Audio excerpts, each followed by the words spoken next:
Hi, my name is Pat Parelli, and I'd like to tell you why I started using rope halters. You know, when I was 10 and 12 years old, I was in 4-H. And our 4-H leader taught us how to tie lots of different knots and how to tie our halters for our horses and for our cattle, and even for our sheep. So we had these little projects, in case you're not familiar with 4-H, Head, Heart, Hands, and Health. It was a program for young kids, and they had these things called projects. And so I was in a horse project, I was in a cow project, I was in a sheep project.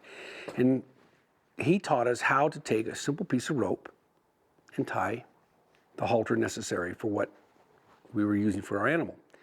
But we were also poor folks.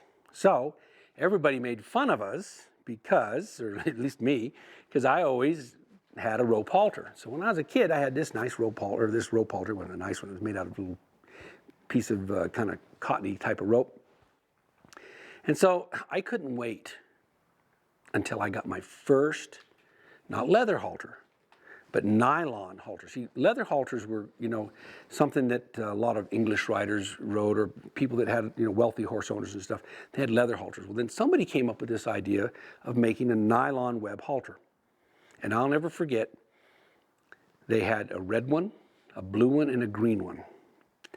And I won the blue one in a 4-H barrel race, and it was first prize, and I had this thing. It was the pride of my life.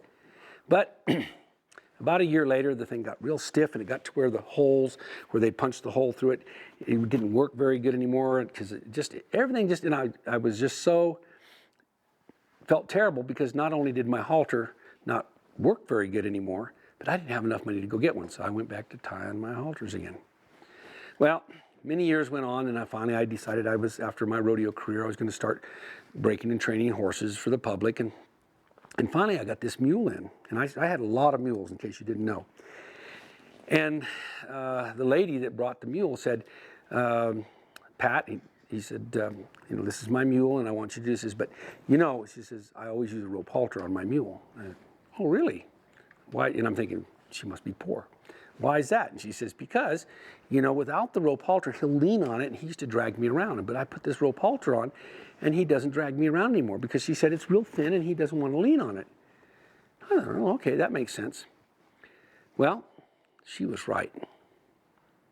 I started using that rope halter on her mule, and then I started using it on another mule, and then another mule. And in case you don't know, mules are just like horses, but more so. But they are actually the master of the brace.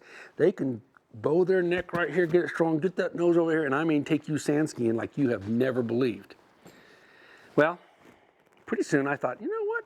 There might be something to these rope halters, so I started making a few. This is when I started doing clinics. This is just right after Mr. Troy Henry died. And he had passed on to Horseman's Heaven, and he's the one that taught me my horsemanship basics, and forever grateful. And as I started going out, I had this thing, because he told me just before he passed away that if I would master trailer loading, if I would master being able to get my horses online and being able to get them to where there was no brace in them, that I would be able to discover everything that I needed to know about horses.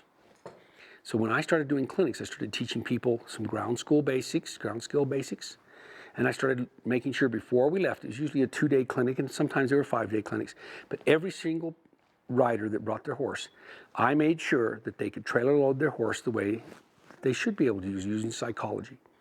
Well, I started trailer loading horses, and I started getting better at it, and pretty soon I'm getting drugged around the parking lot by this horse and that horse, and finally I'd go, somebody go get my rope halter.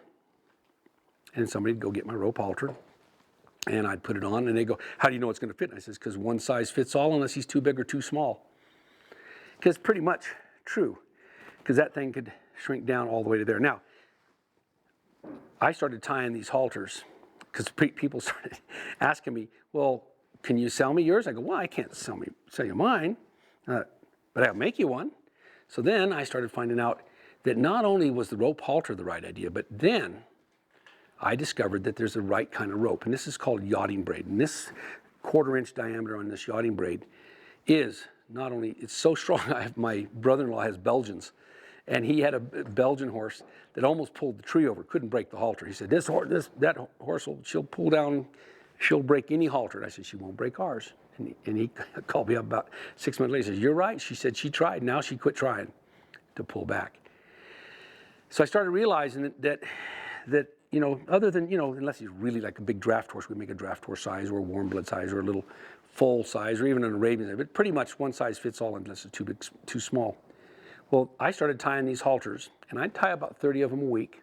Started learning how to tie all the different knots. And I'd show up at the clinic, and I just said, anybody who wants one, here you go. Well, pretty soon, everybody wanted a rope halter. And as I got more of a realization of how I could help people be better with the horses, the way they got empowered was when they got a good feeling. And that good feeling that their horse gave them, when he got tired of leaning against that halter, because a lot of horses, they just walk along like a husband going Christmas shopping. They're just dragging along there. And pretty soon, and if you ask him to do something, then he leans against it. And this is one of the things that I've even had people say, so should I put my regular halter on so when I'm in the trailer or do that? I go, no, this isn't a training halter. This is our halter. So it's been kind of an interesting thing, from being a young man to being, embarrassed to have a rope halter to now the proudest thing I probably have in my stables is my rope halter. So hope you enjoyed that. It's the reason I started.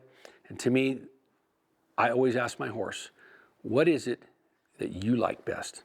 And I've asked every horse I've ever put one on, and every horse likes it because it's lighter, and every human likes it because it's thinner. And if it's lighter, the horse is going to be walking around like it's not even on, and when it's thinner, he's going to quit leaning against it. So that's why rope halters can help you and I get a more natural result with our horses.